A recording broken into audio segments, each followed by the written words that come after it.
Hi, welcome to this session on the web Scale Fabric Orchestrator. We're going to talk over how we build the Spectron intent-based orchestration system. And today we're going to briefly overview the Spectron, its ecosystem, what it is, and what are its responsibilities. We're going to show you some practical use cases, how it works in day-to-day setting, and what are its differences between traditional approach to the orchestration of networks. And finally, we're going to sum it up and show you what are the next steps in its roadmap. My name is Maciej Wastawicki. I'm the senior software engineer in CodiLime, and today I'm joined by Tilak. Hi, this is Tilak. I'm part of eBay's network engineering team. My team owns the design and architecture of our web scale data center fabric. Today we're going to look into ins and outs of Spectron, the automation tool that we built to run it. So Spectron is a declarative intent-driven fabric automation framework. So we are going to peel the layers of Spectron and see how this works. So when we talk about what we had prior to Spectron, so we had a collection of tools to do this automation. So there are different parts in designing and modeling a topology. So prior to Spectron, we had a collection of different tools that does this process, and there was always a manual handoff between different tools chain to another tools chain to make the tool happen. So Spectron, the requirements for Spectron, this approach wasn't scaling really well. It takes increases the time to deliver a topology. So because of all the fragmented tool chains and manual steps in between, we wanted to go to something, an end-to-end automation framework that is declarative and one button approach. So one of the main requirement we had was algorithmic product topology generation. What I mean by that is typical automation where we need to define all the nodes and the links that make up that topology. So as the topology becomes larger and larger, it's very hard to define each and every links and the nodes part of that topology. So we wanted to have a system that can algorithmically define, create a topology based on certain patterns. So that pattern has to be declarative, intent-based, spec, hardware agnostic. So in a DC floor, we may have different flavors of the vendors and OSs. So it has to be hardware agnostic. And we do not want to tie the hardware details to the intent-driven model. And finally, it has to be modular and extensible easily without rewiring the system. So that was the initial sets of requirements that we started with. So we can peel this layer slowly and see how the system works. So we can start with the major blocks. As you can see here, we have a specs and abstract topology, a config generation engine, a rendering engine, and the device bootstrap. So we're going to talk through these things in detail. So, like we see, we have like those four steps, and first three are in this dashed border. These first three can be done ahead of time. We don't need actually the physical books to do it. The operator can like play around and plan the topology and see how the configuration will look like before even the device even arrives at the DC. Right. So, firstly, the operator creates the abstract representation of the topology using specs, and this will be the graph, the abstract graph of your topology layout. Then, by applying some physical parameters overlay to those abstract nodes, the Spectrum generates the configuration models, and these are still in the agnostic format, not tied to any kind of tooling or flavor.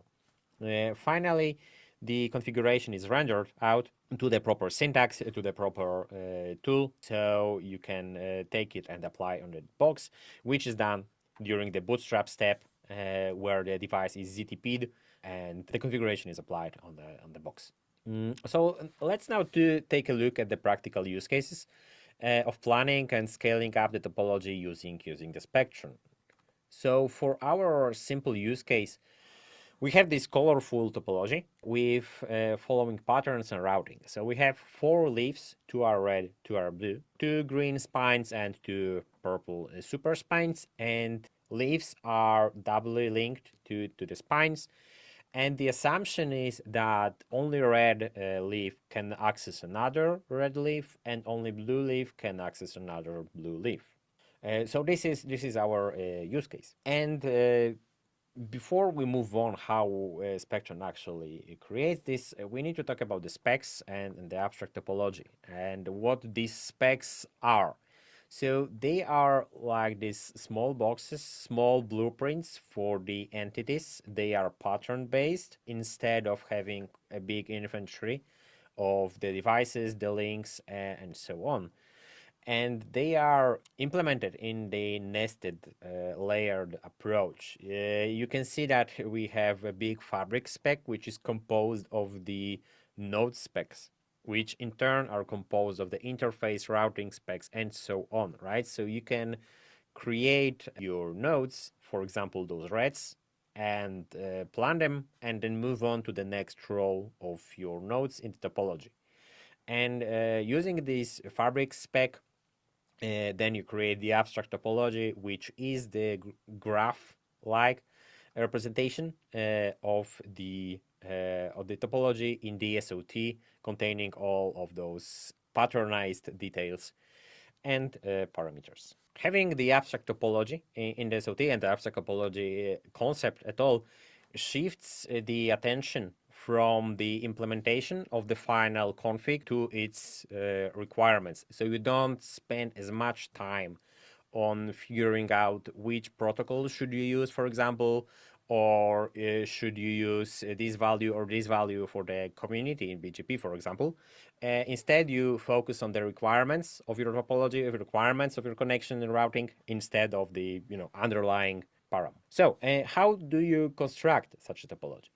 First, you declare your leaves. You declare where is the entry point to the topology. So in the boxes on the left, we have this pseudo config or pseudo spec for the topology.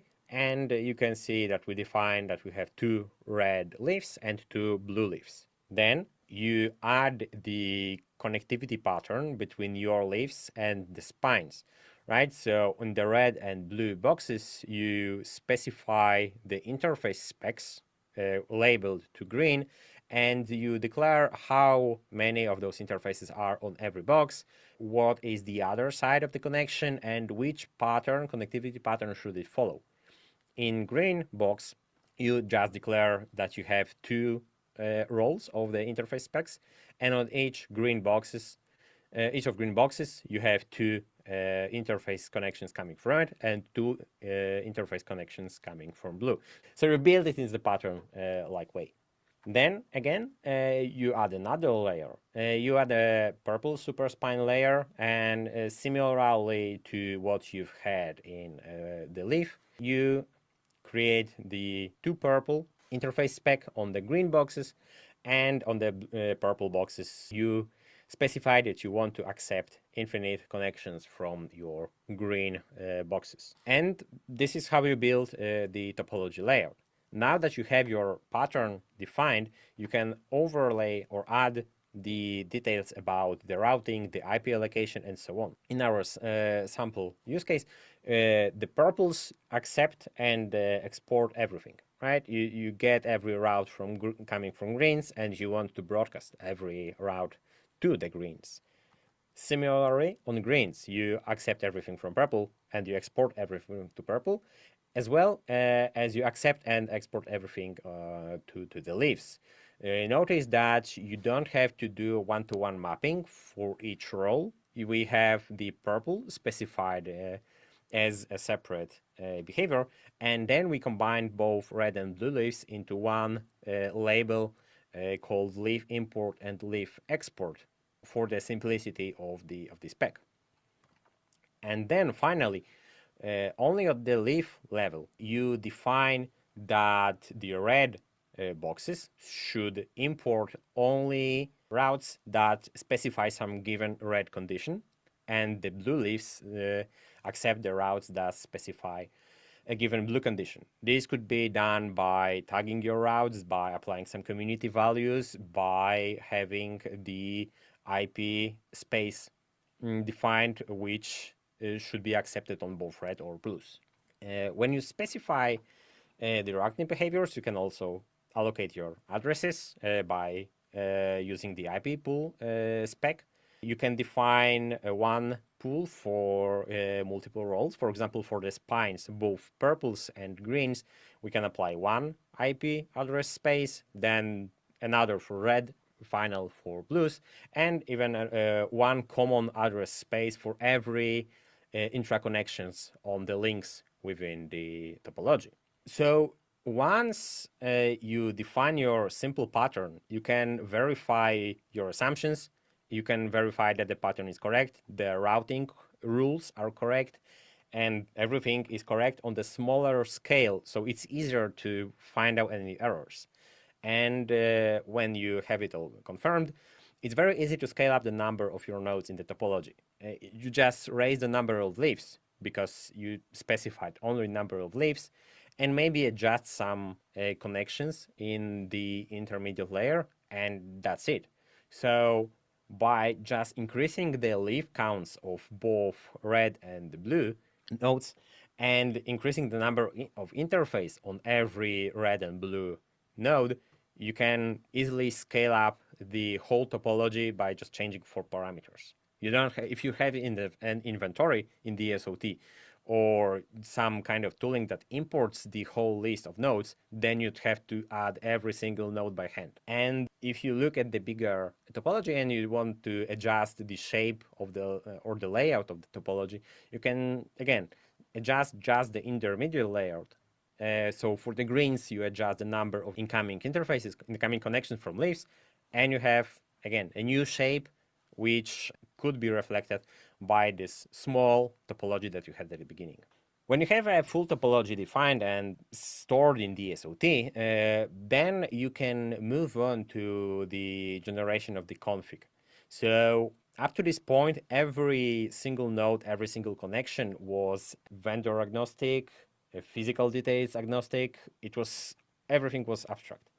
Now, by overlaying the physical details on top of those abstract concepts, you can generate the configuration for each node in the topology. So these physical details are common for all devices with a given hardware. So if you have box ABC123 specification, then every single box in a topology will have these common details. For example, this could be the number of ports on the box, the port speeds allowed by the box, the breakout configuration for the given port, and so on. And the second thing that the platform spec contains is the node profile, which is the mapping of the physical to abstract parameters. So, for example, you define that this, if we skip back, you define that this from blue on the green box number 2 should be reflected by, for example, Ethernet 8, right? So this is what the node profile does, and can be adjusted depending on the node role. And by overlaying the abstract topology with the spec, we generate the configuration models. As I said at the beginning, they are still in this kind of abstract representation. They aren't tied to any specific syntax or any specific tooling. And once we have these common models filled with the data, then we can move on to the config rendering, which renders out the final configuration file in the concrete syntax and for the concrete tooling. And this is important because, for example, between sonic flavors, there are small differences between vendors. Some have the additional parameters sometimes. Some have different naming for the same field. Some have different parameters for the same field, which means completely different things. So by allowing Spectron to render out the configuration at the very end, we can forget, as the operators, we can forget about those differences and let the Spectron take the wheel, right? So the Spectron picks renderers based on the target characteristics and just gives us the proper file. So when we have the configuration and we know how to obtain it, then before we move on to and apply it to the physical box, it's good practice to have it tested on the digital representation. Yeah, I can talk about the digital twin. Up until we talked about how the topology is modeled, and the model, the topology model, the abstract model still sits at in the SOT, the source of truth database of Spectron. So with the digital twin support, if we have ability to simulate the entire network on a virtual platform. So currently we have support for GNS3. So the whole topology can be realized in this virtual environment. We can bootstrap all of the devices and test their configuration, how the FRR, the configuration, the routing policies work, and how the the entire topology is coming together as designed. So this can be done prior to actual hardware bootstrap using this topology. So it's a very useful feature to have, the ability to test and validate the entire topology before physical hardware sort of plugged in and connected, wired them together. So that brings us to ZTP, the final part, how this all comes together when actual hardware shows up on the data center floor, as the devices are out of the box and plugged into the rack. It powers on and starts a ZTP process. So device bootstraps, DSCP delivers the boot file, and Sonic ZTP kicks in. It picks up the right boot up sequence, and the bootstrap file defines what next to do. So the next action is to download the Spectron agent to the Sonic client, and it executes the client locally on the box, which in turn calls the Spectron backend API, which triggers a config generation, a real-time config generation. So that is based on the role and the position of the device that bootstrapping. So then when you have a large topology, as you saw in the example, there are different layers of the topology. For example, the tors, the spines, the superspines, and so on. So depending on what nodes is booting up, its identity is resolved from an inventory management system, and a bootstrap, it generates a configuration based on the actual hardware characteristics, which we talked about, which we modeled in advance in the abstract part. So the abstract part only, to just remind you, the abstract part only had the high-level definition of what this to be. Now what we have the hardware part that we overlay and produce the final configuration. So once the process is over, the device bootstraps with its final configuration and ready to go on production. That's the end of ZTP process. So all the nodes as they show up, they follow the same process and builds entire topology zero touch. So, summary and next steps. So what are the benefits of Spectrum?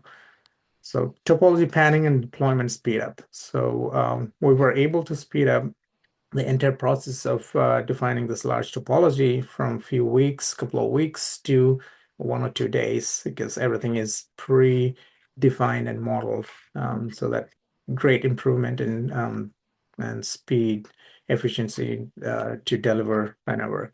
And config verification ahead of production deployment. So we were able to do this verification with before ever a real hardware shows up on the topology. We had the ability to simulate this using the digital twin feature ahead of actual production deployment. And again, it provides, since everything is defined via specs in advance, there's no manual intervention in any part of this process. So we will have consistent deterministic configuration every single time. So what we are working on currently is a workflow engine. The current state any changes to the configuration or needs to be done while re-ZTPing the node. So we abstract the abstract topology in the database and then re-ZTP the device to pick up its new change config if needs to be. So the goal is to make this change in live network without needing to reboot or re-ZTP the device. So sample workflows for the such use case would be cost in, cost out, or changes to some base parameters if ever needed, which is rare, but there are cases where we need those. So we also have a Spectron community. It's a shared source collaboration model. So anybody interested in joining it, you are invited to propose new features that you need and prepare a high-level design for the feature that you would like to see in Spectron, and we define an LLD, a low-level design for that feature, and to be accepted by eBay and CodiLime team, and bring your developers or hire them for CodiLime. And that's end of our presentation. Any Yeah. closing remarks, Marjorie? Yeah, so thank you very much for attending this session. Thank you, Tilak, for joining me today. And if you have any questions regarding the Spectron, the orchestration, the networking, or what we do, you're invited to ask them in the questions, in the comments, or via our page at CodiLime.com, or via the link in the description. Thank you again very much. Thank you.